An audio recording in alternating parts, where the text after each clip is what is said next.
एका वकिलाच्या लेखणीनं त्याच्या कायद्याच्या आखणीनं आमच्या हक्काचं लेखन व माय मग कुणी नाही केलं भलं व माय अग दिल्लीचं दालन फुलं व माय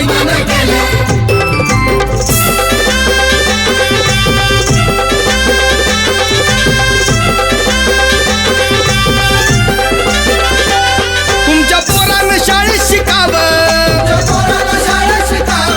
आशाला जारीला मुकावं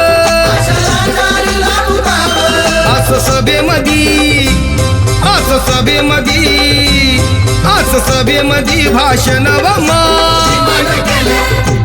मग कुणी नाही केलं भलं व